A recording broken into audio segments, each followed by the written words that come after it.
Bonjour à tous et bienvenue dans Souvenirs d'écoliers. Chaque semaine, je reçois une personnalité qui se confie sur son enfance et sa scolarité. Et cette semaine, avec moi, Ty Chris. Bonjour. Bonjour.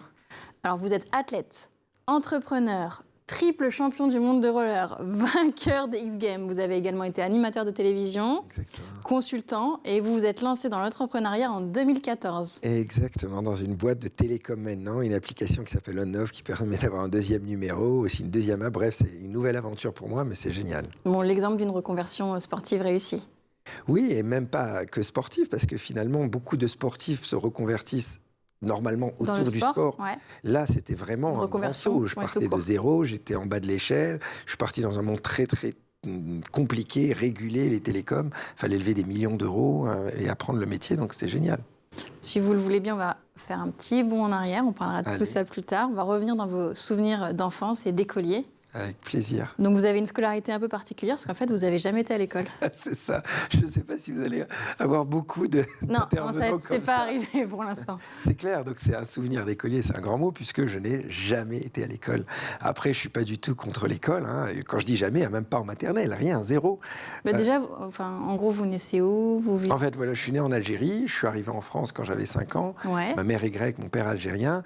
Et mes parents, au début, ils se sont dit qu'ils allaient m'envoyer à l'école avec mon frère, etc. Quand vous êtes arrivé en France? Quand je suis arrivé en France, évidemment. Et ils ont lu un livre qui s'appelle « Libres enfants » de Summerhill sur un psychologue pour les enfants qui les a chamboulés. Et ils se sont dit, on a l'impression que si on les envoie dans une école traditionnelle, ça va un peu les brider. Et nous, on a envie que nos enfants fassent avant tout leur passion. Et donc, ils nous ont dit... Est-ce que vous voulez aller à l'école, mon frère? Bah oui, non. Il a quel âge, votre frère? Mon frère, il a 1 an et demi de plus que moi. Et du coup, ils ont dit, OK, vous n'allez pas à l'école. Et donc, on faisait des dictées le soir. Et la journée, on essayait tous les passions les plus dingues. Donc, ça allait du tennis à l'acrobatie. Moi, j'étais magicien professionnel. On faisait le tour du monde. J'avais un petit singe à Paris. C'était une vie... Mais tout ça à Paris? Ouais, tout ça à Paris. Et vous aviez le droit de ne pas être scolarisé? Alors... À l'époque, maintenant, Macron a changé la loi. Je crois que c'est plus autorisé de ne plus aller envoyer ses enfants à l'école. Mais à l'époque, on avait le droit, mais il fallait prouver finalement à l'éducation nationale que les enfants apprenaient. Et normalement, on devait nous faire passer des examens, voilà, à 12 ans, etc. La réalité, c'est que le gouvernement ne nous a jamais demandé à mon frère et moi de passer les examens. Donc la réalité, j'ai aucun diplôme, etc. Il y avait finalement dans cette façon d'éduquer que mes parents ont choisi quelques défauts, mais beaucoup de qualités. Évidemment, les défauts, c'est que mes parents n'étaient pas suffisamment stricts, donc j'avais quelques faiblesses à l'écrit, faute d'orthographe, etc., ce genre de choses. J'avais quelques faiblesses un peu plus sur peut-être l'histoire ou les mathématiques. Par contre, j'avais une force incroyable, puisque j'avais l'école de la vie, qui était beaucoup plus forte que tout le monde. Mais c'était les deux ensemble qui jouaient le rôle de professeur?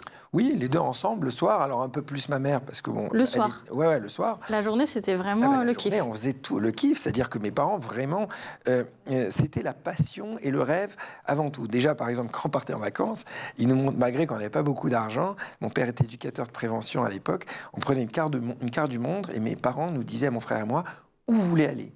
Et on choisissait, mon frère et moi, à 10 ans.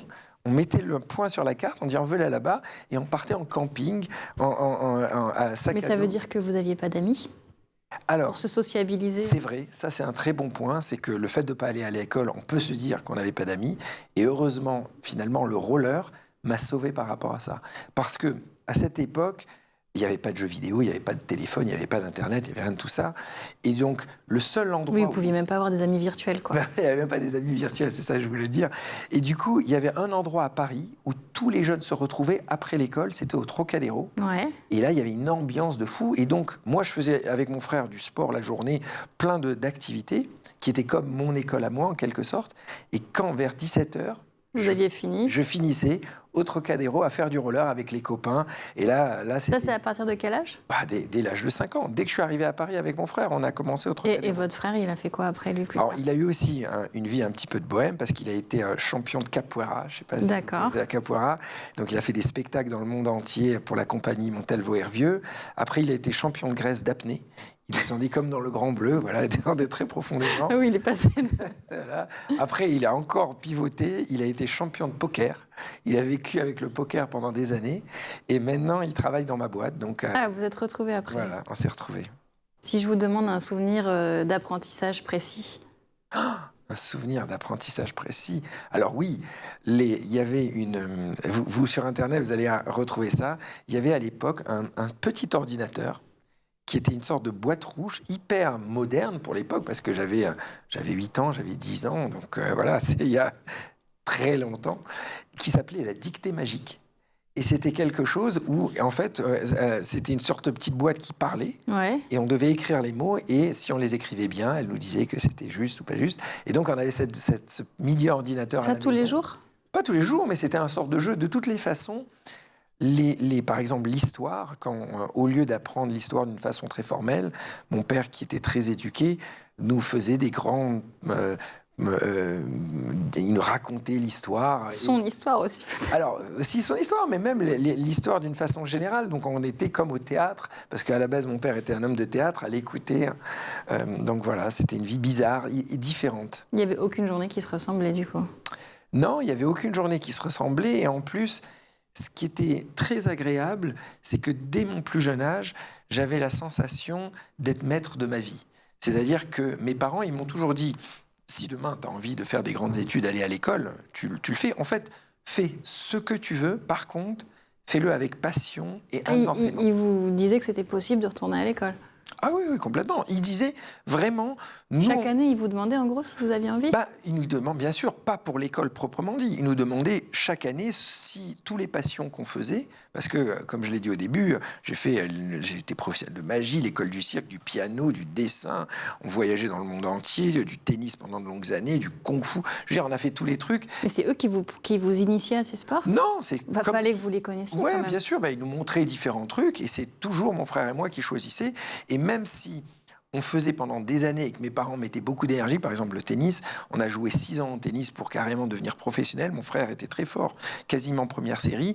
Et mes parents avaient mis beaucoup d'économies parce qu'il fallait trouver un prof, s'entraîner avec des meilleurs, etc. Oui, là, il y avait quand même des professeurs. Évidemment, là, il y avait des profs et tout. Mais au bout de 6 ans, mon frère et moi, on a dit à nos parents, bon, on en a marre, on veut faire autre chose. Et bien, mes parents, ils ont dit, pas de problème, si c'est votre passion, si c'est votre choix. Donc, on a été considérés vraiment comme adultes assez jeunes. Donc, ça responsabilisé, en fait. Voilà, donc ça m'a donné, aujourd'hui, je vois une vraie force de faire mes propres choix, assumer mes responsabilités, etc. Donc, ça vous donnait confiance en vous, en fait, au final. Oui, oui, parce que l'école de la vie, on a tous des échecs, des hauts et des bas, mais quand on est face à ses choix toute la journée et qu'on apprend, on prend confiance. Est-ce que vous aviez quand même des petits formateurs qui venaient de temps en temps? Je ne sais pas. Non, jamais, même pas un prof de maths, parfois, comme on a... Non, aucun prof de maths, ni quoi que ce soit. Après, il faut quand même expliquer, je ne suis pas du tout contre l'école. Je trouve qu'il y a... Alors déjà, j'ai jamais été, donc je ne sais pas réellement de l'intérieur comment c'est, mais il y a sûrement des trucs bien. On vous a raconté. Voilà, on m'a raconté. Le concept que je trouve un peu dommage quand je vois l'école, c'est que tous ces jeunes, tous ces enfants sont passifs. C'est-à-dire qu'ils sont assis sur leur chaise à devoir apprendre du par cœur, à écouter un prof qui récite, alors que quand on est jeune, on n'a qu'une envie, c'est être dans l'action. Mais comment il faut réinventer l'école. Et justement, j'ai un projet dans le futur où je construirai ma propre école, où je mettrai les élèves qui seront que dans l'action, donc beaucoup moins d'élèves pour le nombre de profs, pour que justement... Parce que le monde, en plus, il change. Nos parents, quand ils étaient jeunes, ils apprenaient un seul métier toute leur vie, et ils faisaient un métier. Maintenant, la nouvelle génération, il faut apprendre plein de métiers.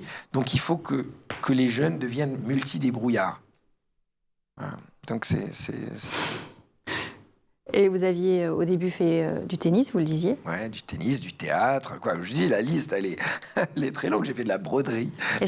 Donc ça veut dire que quand vous étiez petit, vous vouliez plutôt être joueur de tennis professionnel au démarrage? Ah ouais, je voulais. Et à quel âge ça vous a... Alors, comment ça s'est passé? Il y a eu une vraie transition, parce que c'est vrai que je voulais devenir champion du monde. Quoi?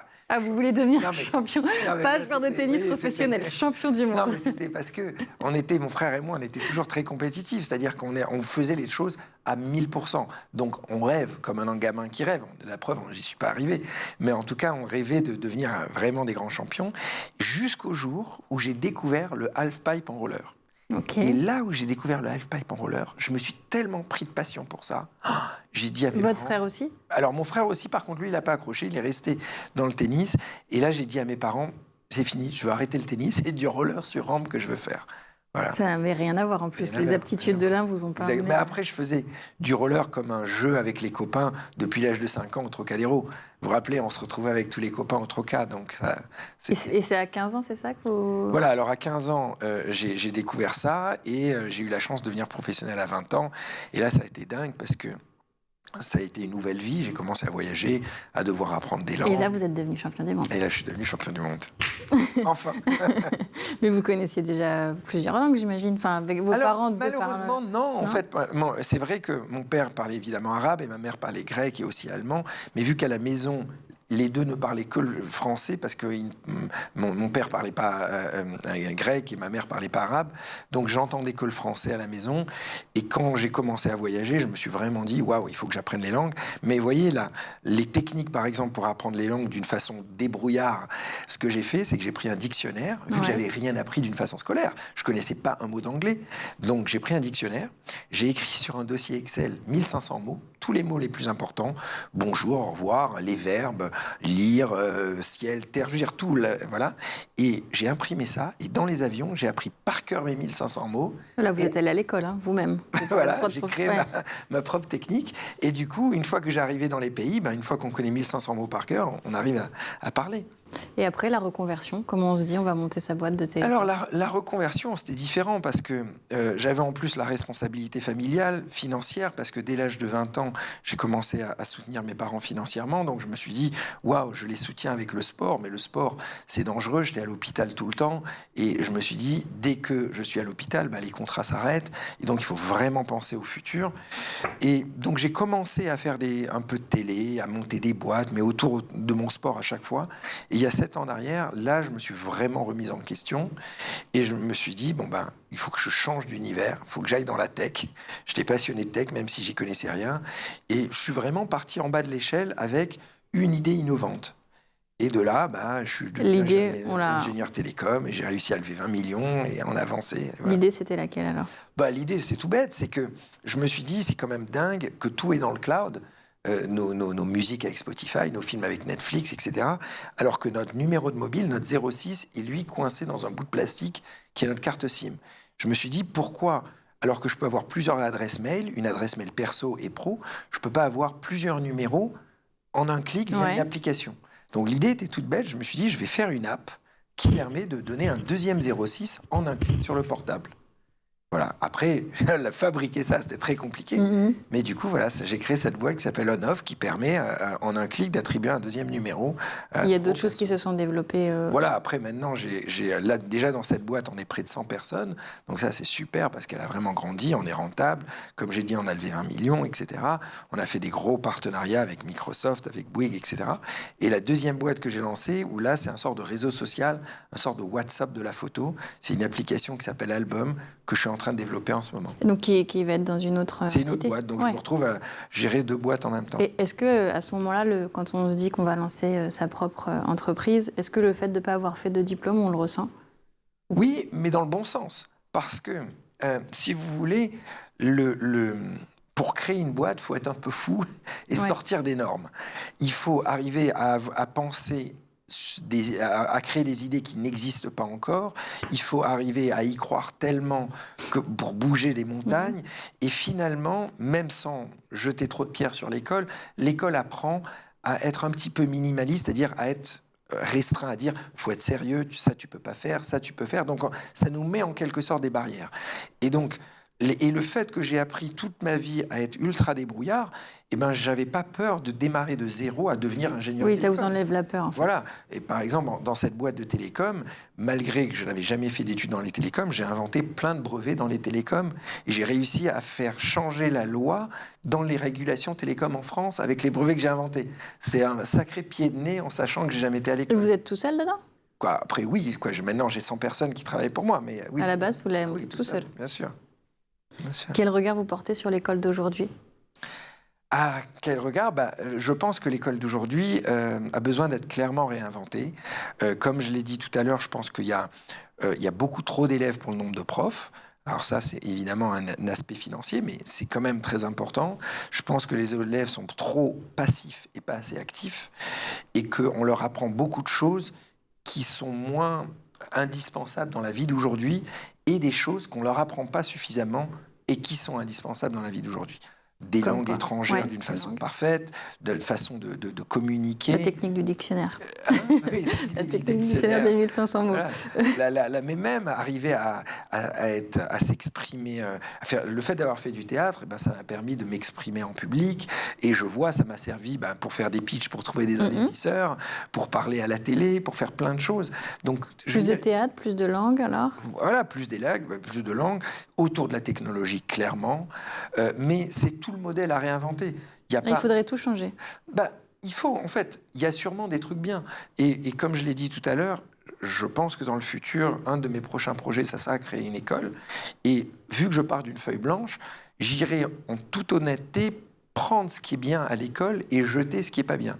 Voilà, donc j'irai dans les écoles demander du feedback, comme on dit, expérience utilisateur, ce que les jeunes me disent, ça c'est super, ça j'adore, mais je ne veux surtout pas de voir des jeunes qui sont assis sur une table et qui doivent apprendre des trucs qui vont pas leur servir ou on apprend tellement plus dans l'action. Vous voyez ce que je veux dire? Et si vous étiez papa? C'est une des raisons que je ferais. En fait, c'est une question souvent qu'on me pose. C'est d'ailleurs, on me disait, le jour où tu auras des enfants, est-ce que tu vas les envoyer ou pas à l'école? Oui. Donc pendant longtemps, je n'avais pas la réponse jusqu'au moment, parce que je me disais, mais je ne peux pas les envoyer dans une école traditionnelle, ça va les brider et que ce n'est pas possible. Et après, je me suis dit, mais voilà, il faut que je crée mon école pour mes futurs enfants. C'est pour vos enfants. Pas que pour mes enfants, mais pour également toute la jeunesse. Parce que pour aller même plus profondément que ça, la grande problématique du monde, je trouve, part de la connaissance et de l'éducation. Je vous donne un exemple. Aujourd'hui, le fait que j'ai une vraie conscience, mais pas que moi, même vous, n'importe qui, on a une conscience dans le monde dans lequel on vit, ici à Paris, la modernité, le business, etc.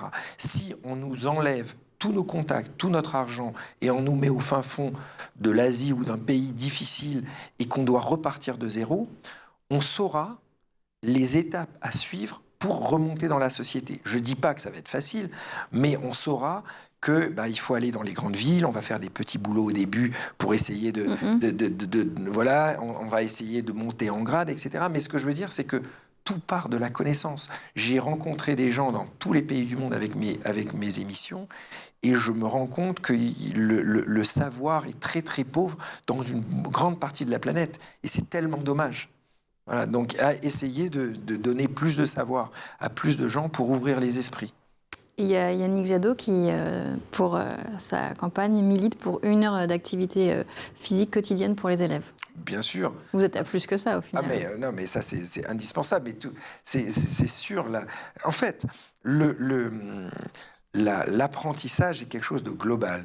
On est un tout, donc il faut arriver à savoir gérer ses émotions, mais savoir gérer son corps.